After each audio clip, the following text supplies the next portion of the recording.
কি মন খারাপ? আর এই পারভেজ ভাই থাকতে তোমাকে মন খারাপ হইতেই পারে না। যদি হাতে কয়েক সেকেন্ড সময় থাকে তাহলে আমি একটা গল্প বলবো, শুনে যেতে পারো। 100% মন ভালো হয়ে যাবে।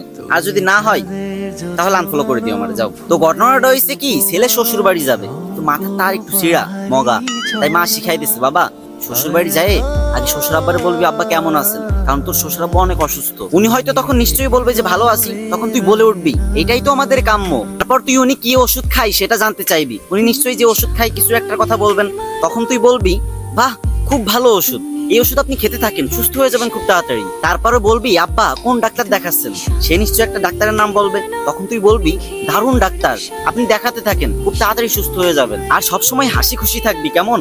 বোকা ছেলে মায়ের কথায় সম্মতি দিয়ে মায়ের সাথে শ্বশুর বাড়ি গেল। এদিকে শ্বশুর মশাই রোগের জ্বালায় বিছনায় শুয়ে ছটফট করতেছেন। ঠিক তখনই জামাই এন্ট্রি নিল, হা হা করে হাসতে হাসতে বলল কেমন আছেন বাবা?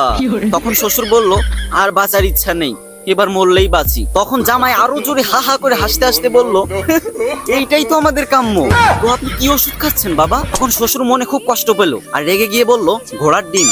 তখন জামাই আরো হো হো করে হাসতে লাগলো আর বলতে লাগলো বাহ বাহ খুব ভালো ওষুধ বাবা, এই ওষুধ আপনি খেতে থাকেন, আপনি খুব তাড়াতাড়ি সুস্থ হয়ে যাবেন। তো আপনি কোন ডাক্তার দেখাচ্ছেন বাবা? শ্বশুর এবার আরো রেগে মেগে বলল আজরাইল। এটা শুনে জামাই হা হা হো হো হি হি করে আসতে লাগলো আর বলতে লাগলো খুব ভালো ডাক্তার, খুব নাম করা ডাক্তার, আপনি দেখাতে থাকেন, আশা করি খুব তাড়াতাড়ি সুস্থ হয়ে যাবেন। বাবা। তো গাইস, কে কে হাসো নাই, মানে হাসি আসে নাই অথবা ভালো লাগে নাই যাদের কাছে, তারা আনফলো করে দিতে পারো, সমস্যা নেই।